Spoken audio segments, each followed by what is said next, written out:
Η Δημοτική Αστυνομία Ιεράπετρας εδώ και ένα χρόνο περίπου έχει καθιερώσει ένα ειδικό πρόγραμμα για τα σχολεία, τα οποία προσπαθούμε να εκπαιδεύσουμε τα παιδιά, όχι μόνο για τη φιλοζωία, έτσι, γενικά για την ενσυναίσθηση, για το πώς πρέπει να του φερόμαστε, αλλά έχουμε κάνει και ένα πρωτοποριακό πρόγραμμα για τα ελληνικά δεδομένα, το οποίο έχει να κάνει με την ασφάλεια.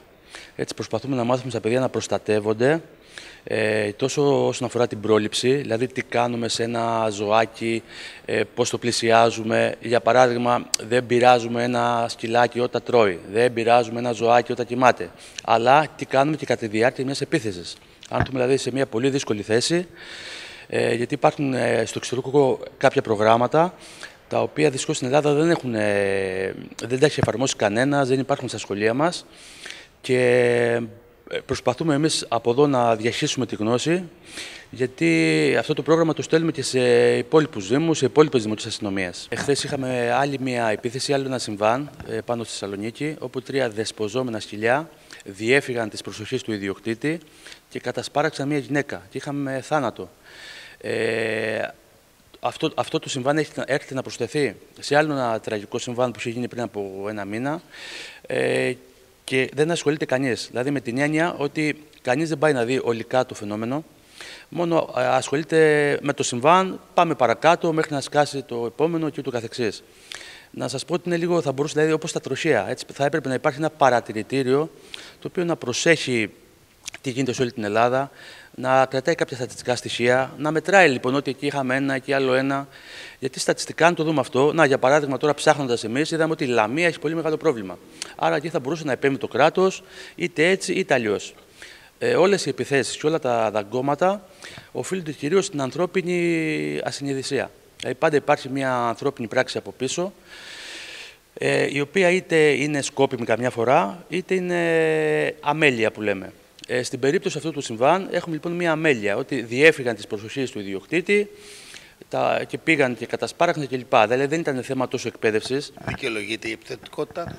Η επιθετικότητα των ζώων δικαιολογείται γιατί θεωρείται ένα φυσικό τους χαρακτηριστικό. Όμως, επειδή πια είναι τόσο πολλά, δηλαδή το πρόβλημα οφείλεται στον υπερπληθυσμό. Υπάρχουν εκατομμύρια δέσποτα σε όλο τον κόσμο, εκατομμύρια δέσποτα στην Ελλάδα, αλλά και άλλα τόσα δεσποζόμενα. Και εμείς θα πρέπει να μάθουμε να συμβιώνουμε με αυτά. Γιατί άλλο ένα από τα προβλήματα το οποίο θα μπορούσε να υπάρξει μια αποφυγή είναι η νομοθεσία που λέμε και η εκπαίδευση, δηλαδή εκτός από την πρόληψη. Με την νομοθεσία θα μπορούσε να είναι λίγο πιο αυστηρή όσον αφορά τον ανεύθυνο ιδιοκτήτη, ο οποίος αφήνει το σκύλι του να μπαινοβγαίνει στις αυλές. Είναι πάρα πολύ συχνό το φαινόμενο στην επαρχία, ακόμα και στην πόλη μας. Και εκεί τώρα θα έπρεπε να παρέμβει το κράτος με αστυνόμευση. Θα πρέπει λοιπόν η αστυνομία, η δημοτική αστυνομία να κάνει ελέγχους. Όταν δει λοιπόν ένα σκυλάκι να μπαινοβγαίνει, να πάει να βρει τον ιδιοκτήτη, και υπάρχουν κυρώσεις.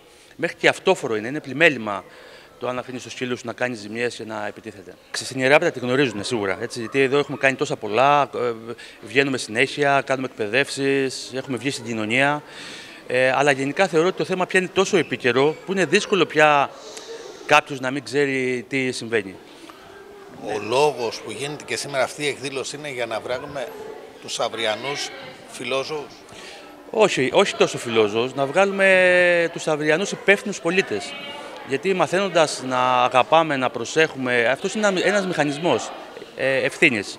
Γιατί και ειδικά τα παιδιά δένονται πάρα πολύ με τα ζωάκια που παίρνουμε στο σπίτι μας. Άλλωστε, ο κύριος λόγος που ένας πατέρας παίρνει ένα ζώο στο σπίτι είναι για το παιδί που λέμε. Άρα το παιδί από εκεί έχει πάρα πολλά ωφέλη, σύμφωνα με τη διεθνή βιβλιογραφία.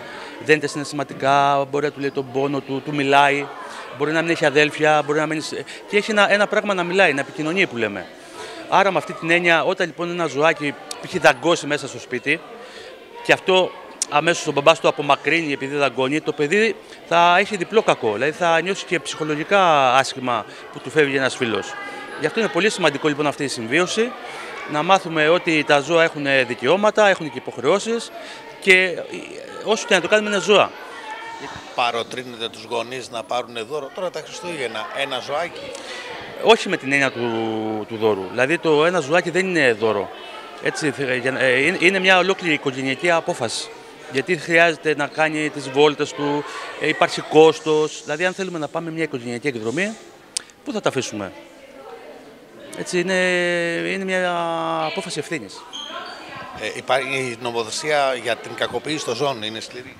Είναι πάρα πολύ αυστηρή, είναι η αυστηρότερη στην Ευρώπη. Όμως πάσχει λίγο στην εφαρμογή.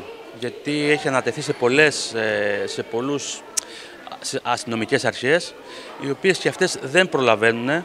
Δηλαδή, η ελληνική αστυνομία έχει πάρα πολλά αντικείμενα να ασχοληθεί. Η δημοτική αστυνομία έχει πάρα πολλά αντικείμενα. Όλη την πόλη, καθαριότητα, κακό, κοινόχρηστη χώρη. Άρα, με αυτή την έννοια, η μόνη λύση δηλαδή, που προκρίνεται και από τις φιλοζωικές οργανώσεις είναι μια αστυνομία ζώων. Η οποία δεν θα ασχοληθεί βέβαια μόνο με τα σκυλιά, θα ασχοληθεί και με τα ανεπιτήρητα, τα πρόβατα, τα κατσίκια που είναι στα βουνά μας, που κάνουν ζημιές. Έτσι, με όλο αυτό το πακέτο.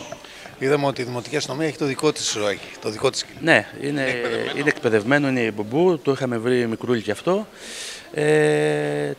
Μας βοηθάει πάρα πολύ να βρίσκει τα νεογέννητα στα βουνά πάνω εκεί που τα εγκαταλείπουν. Προσπαθούμε να το εκπαιδεύσουμε λίγο και για φόλες που λέμε να ψάχνει, αν και είναι πάρα πολύ δύσκολο. Και γενικά είναι ένας από εμάς. Είναι ο 4ος δημοτικός αστυνομικός του Δήμου Ιεράπετρας. Αν έχει μειωθεί ο αριθμός των αδέσποτων στην Ιεράπετρα? Έχει μειωθεί πάρα πολύ, γιατί και ο Δήμος εδώ κάνει πολύ καλή δουλειά. Είμαστε από τους καλύτερους Δήμους στην Ελλάδα, αλλά επειδή έχουμε και καλά φιλοζωικά σωματεία. Έχουμε το Φιλοζωικό Σύλλογο Ιεράπετρας, έχουμε τον Τάκη Σέλτερ πάνω που τα μαζεύει. Είμαστε σε καλή κατάσταση εμείς εδώ στην Ιεράπετρα σχετικά με τους Δήμους. Ευαισθητοποίηση είμαστε λίγο λιγότεροι, αλλά όχι, δηλαδή γενικά ως αγροτική περιοχή. Όλες οι αγροτικές περιοχές, οι γιαγιάδες μας, οι παππούδες μας έχουν μάθει δηλαδή, το ζώο μόνο ως εργαλείο. Έτσι, αν κάνει τη δουλειά είναι καλό, αν δεν την κάνει είναι κακό. Ένα μέλος της οικογένειας ή μπορεί να είναι και εργαλείο με την καλή έννοια, όπως ένα αστυνομικό σκύλος, ένα τσοπανό σκύλο, ένα κυνηγό σκύλο. Απλά πρέπει να τα προσέχουμε σύμφωνα με την νομοθεσία. Πόσο εύκολο είναι να συνεργάζεσαι με ένα σκύλο? Αν είναι εύκολος ο σκύλος, την κάνει ακόμα πιο εύκολη τη δουλειά. Που είναι πολύ ήρεμη και είναι πολύ υπάκουη και πολύ αφοσιωμένη. Πόσο χρόνο σας πήρε για να την εκπαιδεύσετε ώστε να σας βοηθάει στη δουλειά σας? Δεν πήρε πολύ καιρό, γιατί η δουλειά μας είναι καθημερινή. Ασχολούμαστε καθημερινά με αυτό. Οπότε μέρα με τη μέρα, ώρα με την ώρα γινόταν όλο και καλύτερη. Την έχουμε μαζί μας 3 χρόνια. Έτυχε μία φορά που είχαμε πάει σε μία υπόθεση, είχαμε βρει τα 4, είχε μείνει το 5ο, το βρήκε η Μπουμπού. Και από εκεί ξεκίνησε. Δηλαδή είχε ένα ταλέντο, ας πούμε, το οποίο μετά το αναδείξαμε περισσότερο.